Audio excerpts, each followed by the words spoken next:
안녕하십니까. 세상 읽어주는 남자 이상훈입니다. 오늘은 TSMC와 애플의 밀착이라는 주제로 한 말씀 드리겠습니다. 미국 매체인 WCCF 텍에 눈에 띄는 기사가 났는데요. 애플이 내년인 2021년 TSMC 5나노 공정의 80%를 이미 다 확보했다는 기사였습니다. 이 TSMC 5나노 공정 생산 라인이 10개라면 8개를 애플의 칩 제작만을 위해서만 쓴다는 것입니다. 원래 3분기 TSMC 전체 매출에서 5나노 칩의 비중은 8%였습니다. 내년에는 20%까지 올린다는 게 TSMC의 목표인데요. 가히 TSMC와 애플의 밀착, 강고한 밀착, 좀 시니컬하게 보면 너무 과도한 쏠림 아닌가 하는 생각마저 듭니다.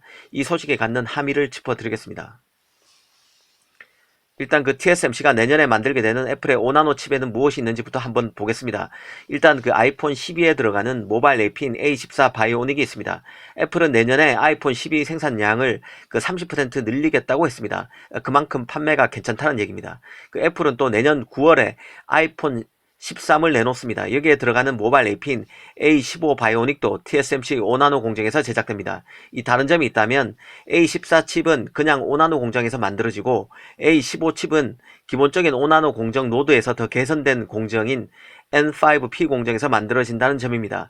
일전에도 말씀드렸지만 TSMC는 고객 확보 차원에서 다양한 버전의 5나노 공정을 내놓고 있다고 말씀드렸습니다.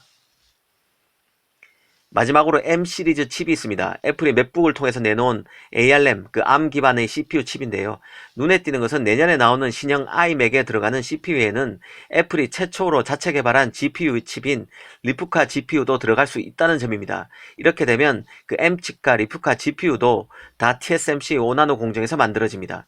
정리하면 TSMC 5나노 공정을 통해서 내년에 나오게 될 칩은 A14 바이오닉, A15 바이오닉, M 시리즈, 리프카 GPU 등입니다.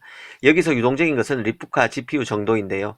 나머지는 사실상 확정된 칩입니다. 달리 말하면 애플이 TSMC 5나노 공정을 적어도 80% 언저리까지 차지하게 된다는 것은 사실 확률이 높다는 뜻입니다. 여기서 이런 질문을 한번 해보겠습니다. 애플과 TSMC의 밀착을 어떻게 봐야 할까? 이런 질문 말인데요. 이 TSMC는 애플이라는 최고의 IT 기업을 최대 고객으로 잡았기 때문에 하웨이의 빈자리를 아무 문제 없이 메울 수 있었습니다. 애플의 기세도 참 대단한데요. 이미 PC용 CPU를 인텔에서 자신의 CPU로 성공적으로 대체했습니다. 이제는 직접 GPU 개발에 나섰고 지금 마무리 단계에 있습니다.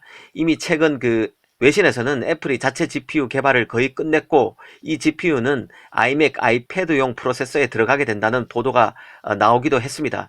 빠르면 내년 하반기, 늦어도 내후년에는 GPU도 애플이 직접 만들게 될 것입니다. 이렇게 되면 애플에 GPU를 공급해왔던 AMD의 타격이 일정 부분 불가피하게 될 것입니다. 이뿐 아닙니다. 애플은 지금 퀄컴의 모뎀 칩도 내부에서 만들기 위해서 노력 중입니다. 아마 2024년, 늦어도 2025년경에는 퀄컴의 모뎀 칩에서도 애플이 독립할 가능성이 적지 않습니다. 애플의 파운드리 파트너인 TSMC로서는 애플이 내재하고 있는 이런 칩들을 거의 대부분 만들게 될 것입니다. 그만큼 TSMC에게도 호재일 수밖에 없습니다. 하지만 한편으로는 이런 애플과 TSMC의 밀착은 TSMC의 다른 고객에게 큰 골칫거리가 아닐 수 없습니다. 당장 TSMC의 2대 고객인 AMD는 CPU, GPU를 더 만들고 싶어도 이를 만들 라인 자체를 구하기 어려워집니다. 실제 AMD가 추격하고 있는 프로세서 1등 기업 인텔의 경우만 해도 제조 문제에서 겪는 문제가 많지만 이는 미세 공정의 개발이 더뎌서 생기는 문제입니다. 칩을 생산할 라인 자체가 없어서 고민하지는 않는다는 뜻입니다. AMD로서는 칩을 더 만들어 인텔에 대한 파상 공세를 제대로 펴기 위해서라도 삼성 파운드리 활용을 고민하지 않을 수 없게 될 것으로 봅니다.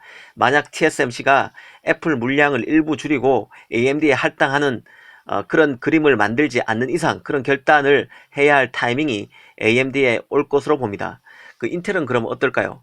지금 인텔을 보면 애플이 밉고 AMD는 가급적 멀리하고 싶을 것입니다. 무슨 말인가 하면 인텔 입장에서는 자신만의 CPU를 만들어서 맥북에 탑재한 애플이 미울 수밖에 없습니다. 또 AMD는 강력한 추격자로 가급적 거리를 두고 싶을 것입니다. 이 두 경쟁자가 애용하는 파운드리가 바로 TSMC입니다. 절대적으로 의존하는 파운드리죠. 인텔이 5나노, 7나노, 5나노 개발에 기어이 실패할 경우 TSMC보다 삼성에 더 마음이 기울 가능성이 적지 않다는 뜻이기도 합니다. 현실적으로 TSMC의 라인이 빡빡하기도 하고 이 경쟁 구도도 삼성 파운드리에 더 마음이 갈 수 있는 그런 상황입니다. 최근 그 엔비디아가 암페어 GPU를 삼성 파운드리에 맡겼는데요. 이 이면에도 그 TSMC와 밀착하며 엔비디아 견제에 나선 AMD가 눈에 가시처럼 작용했을 개연성이 있다는 생각이 듭니다. 이런 점을 봐도 삼성 파운드리는 앞으로 많은 기회를 잡을 가능성이 크다고 봅니다. 감사합니다.